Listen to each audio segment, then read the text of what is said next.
que se hicieron presentes en nuestro país. Y finalmente vamos a señalar las normas y las condiciones que la Iglesia Adventista del Séptimo Día ha establecido para el funcionamiento de los ministerios llamados ministerios de apoyo o ministerios independientes que están presentes en nuestro país. Y vamos a ver si ellos cumplen o no cumplen las normas que la Iglesia Adventista del Séptimo Día ha establecido para normar la presencia de estos grupos de apoyo o ministerios independientes. Veamos, el origen de la disidencia en la Iglesia Adventista del Séptimo Día. Hermanos, la Iglesia Adventista se hizo presente en Bolivia oficialmente en 1907. Pero desde 1907 hasta 1920, la Iglesia Adventista no había logrado anclarse, es decir, establecerse formalmente en Bolivia.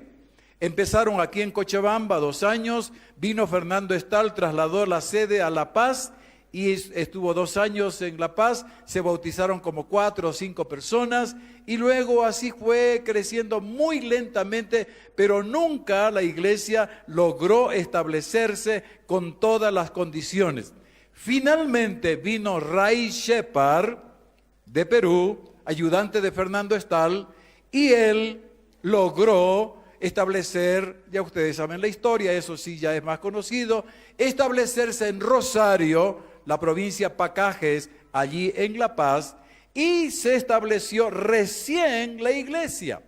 La iglesia empezó a crecer y avanzó de una manera vertiginosa, aventajando a todos los grupos religiosos no católicos en Bolivia. Los metodistas, los bautistas y todas las otras denominaciones quedaron pequeñas frente al crecimiento de la iglesia adventista en Bolivia.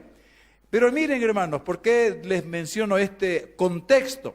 Porque apenas habían pasado 6 años del establecimiento de la iglesia en Rosario y ya aparece la disidencia. Esto es lo que yo quiero hacerles recalcar. Miren, 1920 la iglesia establecida en Bolivia. 1925 surge la disidencia. Presidente de Bolivia en esa época era don Bautista Saavedra. Lugar del surgimiento de la disidencia en la ciudad de La Paz. Las características de la disidencia. ¿De qué tipo fue la primera disidencia en Bolivia? De tipo administrativo. Vamos a verlo luego aquí. ¿Cuál era, hermanos? ¿Cuál era la razón? ¿Cuál era el motivo para que surja el primer movimiento disidente en Bolivia? Rechazo al liderazgo extranjero. No queremos líderes extranjeros. No queremos que los cancas, ¿así se dice? Otros dicen caras. No soy masista por si acaso, ¿no? Pero voy a usar el lenguaje, ¿ok? Entonces, no queremos a los blancos, no queremos a los gringos. Queremos que se vayan. Por lo tanto, nosotros vamos a fundar otra iglesia adventista paralela en Bolivia, ¿ok? Y entonces ellos dijeron, únicamente serán líderes y dirigentes de nuestra iglesia adventista en Bolivia nacionales. Rechazo rotundo al liderazgo extranjero. ¿Está bien? Solo queremos que los bolivianos estén al frente de la iglesia. Hermanos, miren la cronología de los acontecimientos. ¿Cómo se dieron? El 3 de abril de 1925, una persona que se denominó pastor de la directiva, noten el nombre, pastor de la directiva de la Misión Cristiana de los Hermanos Adventistas del Séptimo Día. Así se llamó el primer movimiento disidente. ¿Cómo se llamó? Misión Cristiana de los Hermanos Adventistas del Séptimo Día. Este caballero, que se denominaba pastor, envió una solicitud al Ministerio de Relaciones Exteriores pidiendo insistiendo ser aceptados como una denominación en Bolivia, amparándose en la libertad de cultos de la Constitución Política del Estado. Al parecer, al principio le habían rechazado, pero él insiste al hacer esta solicitud. Hermanos, por razones obvias, no voy a dar nombres. Yo tengo acá en mi archivo, tengo todos los nombres. Ese pastor que firmó la solicitud, que se declaraba presidente, pastor presidente de la misión cristiana de los hermanos adventistas del séptimo día. Y luego tengo a la directiva, que les voy a mostrar solamente los cargos, pero no los nombres, por razones obvias. De repente hay por ahí todavía un descendiente de aquellos que fueron los primeros disidentes de la iglesia adventista. No vamos a crear ningún conflicto, ¿ok? ¿Me están entendiendo? En la carta se solicitaba, además, la aprobación de los estatutos y de su reglamento interno de dicha organización. El 3 de abril de 1925, estamos aquí, el 18 de abril de 1925, el ministro responde la carta indicando que se ha remitido al fiscal de gobierno para que revise estos reglamentos y estos estatutos, si es que estaban de acuerdo o no con las normas establecidas en el país, si no era lesivo a algún interés de la nación. ¿Está bien? El 11 de mayo, creo que no leí esta parte de aquí, sí, ya está. El 11 de mayo de 1925, el ministro en el despacho correspondiente responde la nueva solicitud indicando lo siguiente. Esto es lo que interesa. Al final, ¿qué dijo el gobierno? Miren, se resuelve, apruébanse los referidos estatutos y reglamento interno y se reconoce la personería jurídica de la misión cristiana de los hermanos adventistas del séptimo día, advirtiéndose la obligación en que se hallan los miembros de la citada misión de respetar el culto y las creencias ajenas. Esa fue la resolución con la cual se aprobó la personería jurídica de este grupo disidente que llevaba ese nombre. ¿Está bien? Correcto. Resumen, ¿qué decía el estatuto? ¿Qué decían sus reglamentos? Estaba compuesto de 8 capítulos que trataban sobre constitución, objetivo del directorio en general, de las 3 actividades fundamentales que se proponía este movimiento religioso, ¿verdad? De la congregación, de los recursos, de las donaciones y el empleo de los mismos, de las jubilaciones y otras disposiciones. El reglamento interno contenía 10 capítulos que normaban y desarrollaban las disposiciones contenidas en el estatuto. Y ahí yo tengo en mi archivo allí esta documentación. ¿Saben quién me la facilitó? Los pastores ya jubilados, aunque hay pocos aquí, que conocieron al pastor Laureano Agnuta. De paso, el pastor Laureano Agnuta y el pastor Juan Ayala, que vive todavía, el primero ya falleció, fueron los 2 primeros pastores nacionales ordenados al ministerio en Bolivia. Para información de aquellos que les interesan algunos datos históricos. Muy bien, seguimos adelante. El reglamento contenía lo siguiente: 10 capítulos que normaban y desarrollaban las disposiciones contenidas en el estatuto. Miren, la directiva estaba compuesta de la siguiente manera: un presidente o pastor titular y luego un pastor suplente. A continuación decía ahí en la solicitud, los que firmaban, un comisionado, un jefe de contabilidad, un tesorero, un secretario general y un subsecretario. Estos eran los dirigentes, los directores, la directiva. Como les dije al principio, tengo los nombres completos con apellidos allí de quiénes eran aquellos. Si ustedes quieren hacer investigación histórica, no hay problema. Pueden ir al Ministerio de Relaciones Exteriores y pedir una solicitud de esta institución para que les faciliten toda la documentación y usted se entere cómo fue esta situación. ¿Está bien? Bueno, seguimos adelante. ¿Cuáles fueron los resultados? ¿Qué pasó con este movimiento disidente? ¿Qué trascendencia tuvo?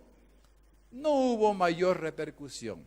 Al parecer, entre comillas, estos hermanos que formaron una misión paralela a la Iglesia Adventista del Séptimo Día oficial en Bolivia, no tuvo mayor trascendencia. El movimiento muy pronto se diluyó. En los archivos de la Iglesia no existen referencias a estos disidentes. Parece que fueron como una estrella fugaz que aparecieron y luego desaparecieron, sin mayor repercusión y trascendencia dentro de toda la Iglesia. No existe información sobre esto. Y tampoco hermanos que hayan comentado, hermanos antiguos, pioneros, nadie mencionó nada acerca de esto. Muy bien, hasta allí el primer grupo disidente de la Iglesia Adventista del Séptimo Día. ¿Cuándo surgió? 1925. ¿A cuántos años de que la iglesia ya se había establecido en Rosario? 6 años, apenas 6 años, y ya teníamos el primer movimiento disidente, imagínense. Así que ustedes no se desmayen cuando aparezca por allí algunos disidentes, ¿no? Ya estamos acostumbrados a eso. Muy bien, seguimos. Otros movimientos disidentes en la Iglesia Adventista del Séptimo Día en Bolivia. Les relato esto. Aquí ya yo estaba en la iglesia, era estudiante aquí, ya estaba terminando mi secundaria, yo escuchaba, sabía lo que estaba aconteciendo allá en la iglesia central de Cochabamba. Entre estos años surgieron allí en la iglesia central, de la cual después yo llegué a ser pastor, de manera que conozco bastante el contexto y la historia de esto. Surgió un grupo de hermanos, ¿no? Hermanos que se decían estudiosos, hermanos que estudiaban, que investigaban mucho el espíritu de profecía. Y esos hermanos, ¿no?, empezaron a criticar, empezaron a censurar a los pastores de la iglesia y a los líderes de la organización de manera general. Su labor, hermanos, y esto fue triste, consistía en interrumpir a los pastores cuando estaban en plena predicación el sábado. Así, como me están escuchando. El pastor estaba predicando en la iglesia el sábado y de pronto se levantaba uno y empezaba a interrumpir. No, lo que usted está diciendo, que aquí, que por allá, que acá el don de profecía dice esto o aquello. Y no dejaban que el pastor pudiese predicar y completar su sermón. Y ¿saben qué es lo más triste de esto? La Iglesia Adventista del Séptimo Día de Cochabamba había finalizado un ciclo de conferencias con una trascendencia especial, donde gente muy buena de la ciudad vino a la iglesia. Y cuando esa gente entró a la iglesia, con el primer amor para escuchar la palabra de Dios, estaba esta gente allí interrumpiendo a los pastores, causando algunos escándalos, etcétera, etcétera. Y la gente decía, ¿esta es la iglesia adventista? ¿Así se viene al culto a adorar a Dios? Esa era esa clase de gente que surgió en esa fecha, ¿verdad? Su labor consistía en eso, interrumpir, bloquear, tratar de oponerse, criticar, censurar. A la salida del culto empezaban a repartir panfletos a los hermanos. Y en ellos habían declaraciones del Espíritu y Profecía que ellos utilizaban para censurar, para criticar a la iglesia, a los líderes especialmente, a los pastores. Conozco de varios otros detalles que no voy a entrar, ¿no?, en asuntos puntuales. Pero hermanos, ellos malograron. Muchos de esos hermanos recién bautizados, nuevos, fueron corridos de la iglesia por el escándalo, por la actitud de esta gente. Seguimos adelante. Pretendieron extender de Cochabamba a otros lugares, pretendieron ir por otros lugares, pero no tuvieron resultados. Solo fue un movimiento local. Incluso estos hombres llegaron a escribir a la revista adventista, a la casa editora sudamericana, Empezaron a escribir y diciendo que tenían estas y estas y estas y estas observaciones. Y el redactor de la revista adventista, que en ese tiempo era una eminencia, un erudito, el doctor Víctor Ampuero Mata, autor de el traductor del comentario bíblico adventista al español, boliviano de paso. Y él les mandó algunas respuestas y en la revista aparecieron algunas dedicatorias. Y él los bautizó con el nombre de los perturbadores de Sión. Los perturbadores de Sión. Él utilizó esa frase perturbadores, ¿saben por qué?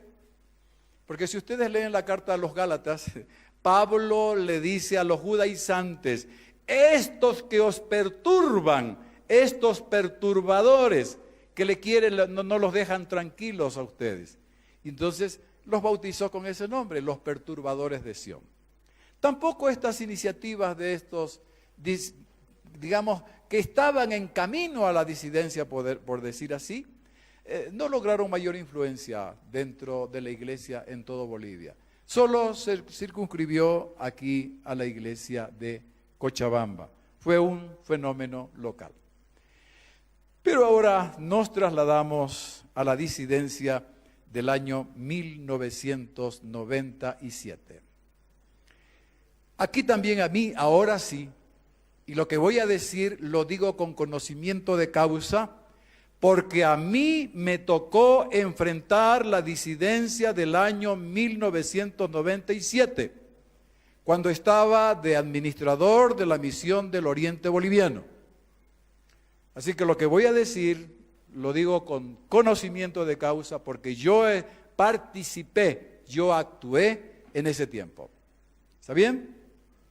Vamos a hacer un desarrollo cronológico de este movimiento. Empezó aquí en la ciudad de Cochabamba porque un anciano de iglesia, sin conocimiento, sin información, tenía un familiar en los Estados Unidos donde él iba de vacaciones a visitar a ese familiar, y ese familiar estaba conectado por un movimiento disidente. Y el hermano, tan buena persona, ya falleció, fue mi primer anciano en la iglesia de Cochabamba, un excelente hermano, pero él no leía, no conocía y no sabía. Entonces allí de la familia le entregaron cajas y cajas de algunas publicaciones de un movimiento disidente de Estados Unidos llamado Nuestro Firme Fundamento. Y él se traía revistas y panfletería y materiales audiovisuales. Y como él era un industrial, un empresario, él se traía ese material y lo regalaba, obsequiaba a todos. Y él no sabía qué es lo que estaba haciendo, no sabía qué estaba sembrando. Ese fue el origen. Como ya la gente leía esto, ya empezó a tomar ciertas posiciones. Y hermanos, ahora yo les cuento algo. Yo estaba en la oficina allí en la misión cuando de pronto me entra una llamada telefónica de un pastor boliviano que trabajaba en la conferencia, en la gran conferencia de Nueva York. Y este pastor me dice, ustedes están invitando a Bolivia a Edgardo Zagarra. Yo primera vez que escuchaba ese nombre. Le digo, no, ¿por qué? Entonces él me contó, hemos tenido una asamblea de pastores aquí en Nueva York y los pastores han sido advertidos de que cuidado en las iglesias porque este ex pastor adventista de origen cubano está predicando en algunas iglesias de que las leyes dominicales van a ser aprobadas ya en cualquier momento, que Cristo vendrá el 2000 se acaba la historia de la humanidad y otras cosas más. Que no hay que dar los diezmos a la iglesia, que ya no, etcétera, etcétera. Le digo, no sé cómo es, no, acá nosotros no lo hemos invitado, ni sabemos quién es él. Me dice, te sugiero que te pongas en contacto con el presidente de la conferencia de Miami, Florida. Escríbele. Yo envié de inmediatamente un fax, en esa época no había celulares, ni Face, ni Messenger, ni nada por el estilo. un fax al presidente y le hice la consulta sobre este caballero. De inmediato me contestó y me dijo, sí, él fue pastor, tuvo problemas en Cuba, luego parece que hubo un arreglo, vino a Estados Unidos, también hubieron problemas y ya no es más pastor en Estados Unidos ni para la iglesia. Dice, él está predicando esto, no hay que dar diezmos, ya no hay que dedicar las atenciones a las cosas de este mundo porque ya las leyes dominicales vienen pronto, el mundo se acabará el año 2000, etcétera, etcétera, etcétera. Con esa información, hermanos, yo mandé rapidito una carta a todos los pastores de la iglesia de Cochabamba para advertirles, por favor, si viene una persona con este nombre, sepan que él tiene estas características. Muy bien, mandamos la carta aquí a los pastores. ¿Qué pasó? Llegó este caballero, yo ni lo conocía. Pero como ya habían hermanos que tenían el veneno un poquito por haber leído esas publicaciones, de pronto se contactaron con él y no pudieron ir a ninguna iglesia en Cochabamba, a ningún distrito, porque en cada iglesia estaban los pastores y ya estaban advertidos. Pero alguien le dijo, ¿sabes qué? En el distrito norte de Cochabamba, en la iglesia norte, el pastor no está. Se ha ido con la juventud al Chapare. ¡Ah, qué buena noticia! Se fue a la iglesia norte en Cochabamba. De paso, hermanos, modestia aparte, en una campaña de evangelismo que dimos allí de Calacala, un poquito más arribita, dimos un ciclo de conferencias y nació esa iglesia, la iglesia del norte. Y allí llegó este caballero un sábado, bien vestido, ¿no?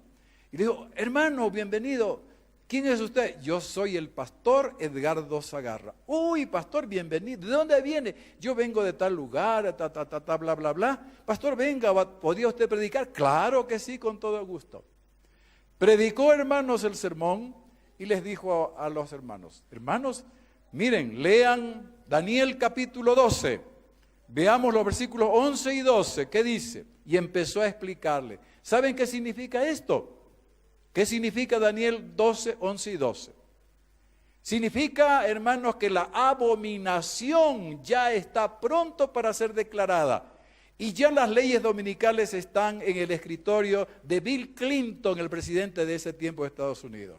Ya viene, hermanos, la ley dominical. ¿Y qué estamos haciendo nosotros? Mire esta cita del Espíritu y Profecía y leyó una y otra cita más. Hermanos, ¿qué estamos haciendo nosotros? Esto no les predican sus pastores. ¿Por qué ustedes no reclaman? Los pastores ignoran estas cosas. ¿Por qué no les enseñan? Le dijo, hermanos, ya no hay que estar aquí en la ciudad. Si tienes casa, vende tu casa, tu propiedad. A estos jovencitos ya no deben ir a la escuela ni al colegio. Ya no tienen que casarse, porque el año 2000 el Señor vendrá aquí a la tierra. Esto fue una bomba en la iglesia. Y la iglesia se dividió. Aquellos que siguieron a Zagarra y aquellos que dijeron no, tenemos que consultar con nuestros líderes de la iglesia para ver cómo es esta situación. Así se inició el movimiento disidente del zagarrismo en Cochabamba. Y saben, hermanos, estos caballeros hicieron, lamentablemente, la disidencia tiene varias causas, tiene varios motivos. Hay hermanos resentidos, hay hermanos enojados con los administradores, con los líderes, hay hermanos que han tenido alguna discusión con el pastor, hay hermanos que de pronto estudiaron, no se prepararon, pero de pronto la iglesia no tiene condiciones por diferentes circunstancias y ellos no están trabajando como obreros en la iglesia. Y luego ahí vienen las críticas y se va formando, ¿no?, un caldo de cultivo para criticar, para censurar. Y cuando viene alguien con un mensaje como el que estamos mencionando, ahí está, nos vamos tras él, nos vamos en busca de él, porque él será nuestro líder para ir adelante y criticar, censurar a la iglesia. ¿Está bien? Bueno, ahí están el resumen.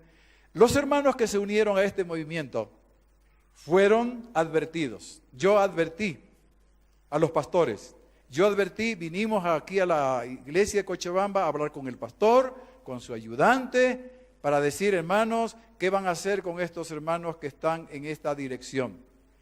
Fueron advertidos, fueron amonestados, fueron visitados. Yo visité con el pastor y el ayudante a varias de estas familias que estaban en este rumbo equivocado. Fuimos a advertirle, pero muchos de ellos dijeron,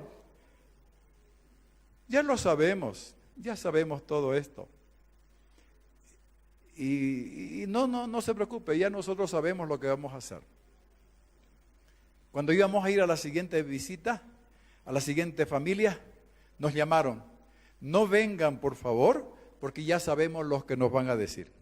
Así que dejamos de visitar a las personas. Ya no pudimos, nos cerraron las puertas, ya estaba de más ir a verlos, porque dijeron, no vengan, no los queremos recibir, no queremos estar escuchando lo que ustedes quieren decirnos.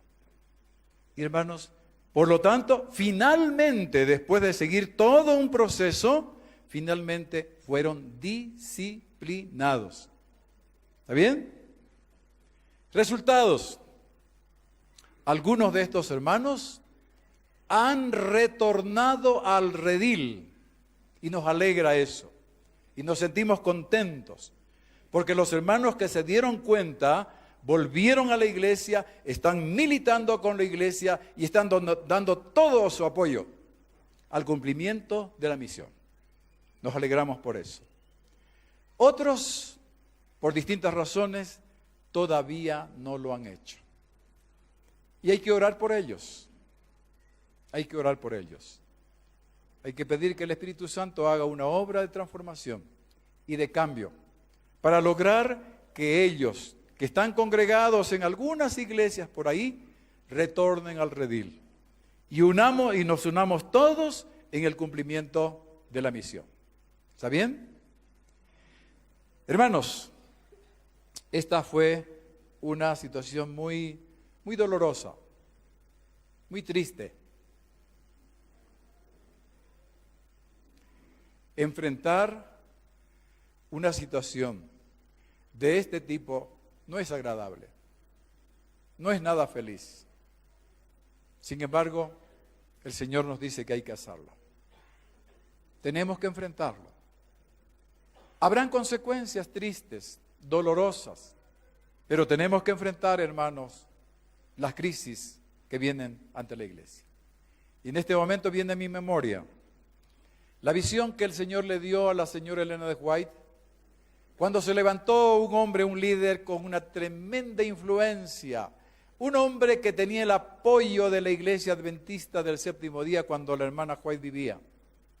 Y este hombre, encargado del ministerio de la salud de la iglesia, un tremendo médico, un investigador, levantó un movimiento